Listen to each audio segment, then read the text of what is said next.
बघा अशी फरसबी मस्त कापून घेतलेली आहे. तिरकी कापली बरं का मी अशी मस्त कापून घेतलेली मी. बघा किती हिरवी आहे, छान अशी कवळी कवळी होती, त्यामुळे मी कापून घेतलेली. बघा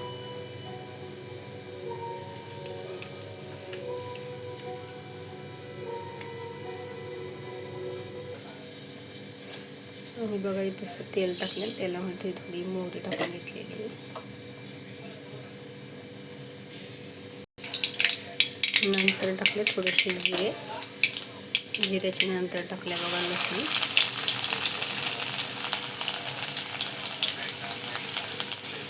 लसूणच्या नंतर टाकले टमाटे,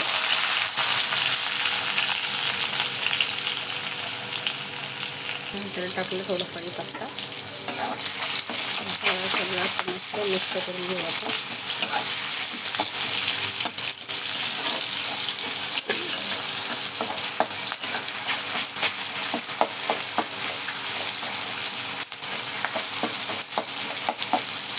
टमाटा मस्त काही आपण मऊ करून घेऊया.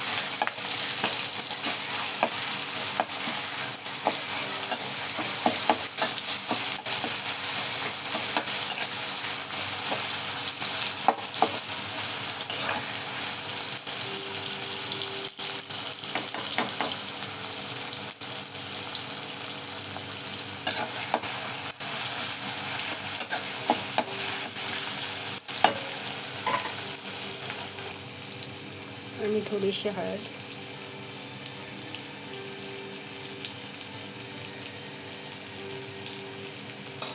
आणि 2 चम्मच मसाला टाकला घरगुती.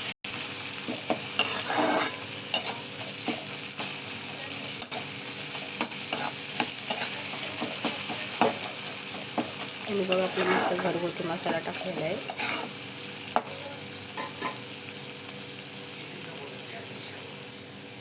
आणि बघा इथे टाकले आपले सगळे मस्त धुवून घेतलेले.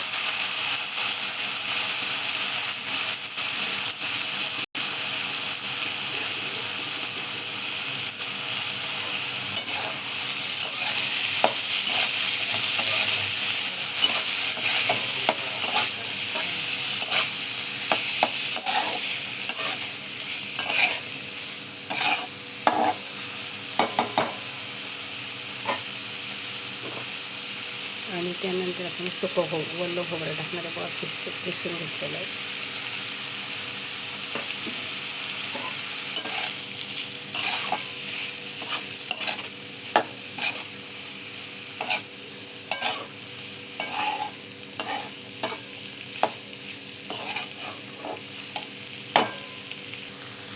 आणि इथं बघा थोडंसं मीठ टाकून घेतले. आणि आपले वल्लं खोबरं टाकलं ना, खूप छान होते भाजी. किसून घ्यायची थोडी.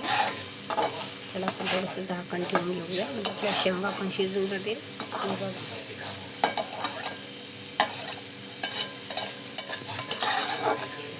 फरसबीची भाजी बघा अशी.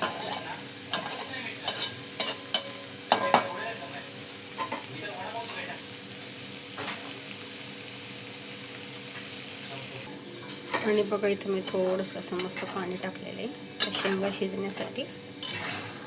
चला बघूया आपण नंतर. आणि बघा आपली फरसबीची भाजी कशी होत आहे आता. अजून काय शिजले नाही बघा फरसबी.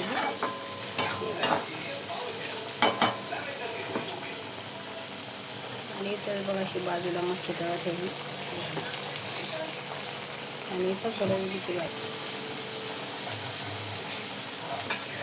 आणि बघा आपली भाजी कशी होत आहे. अजून झाली नाही, 2 मिनिटामध्ये होईनात आपली भाजी. मच्छी फ्राय भाजी बघा कशी होते.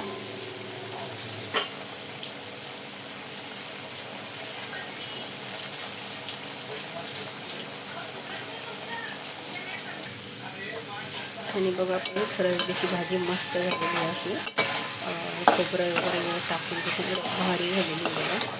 आपल्याला जेवायला कधी भारी झालेली होती भाजी. मस्त मध्ये झालेली आहे.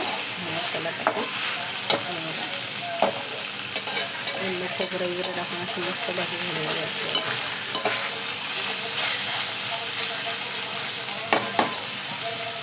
कशी झाली भाजी. आपली मच्छी पण झालेली फ्राय इकडे बाजूला.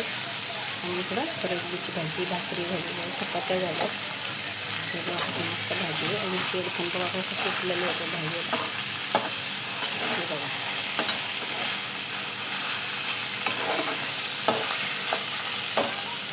त्याला कशी वाटली आपली भाजी. नक्की टाका कमेंटमध्ये.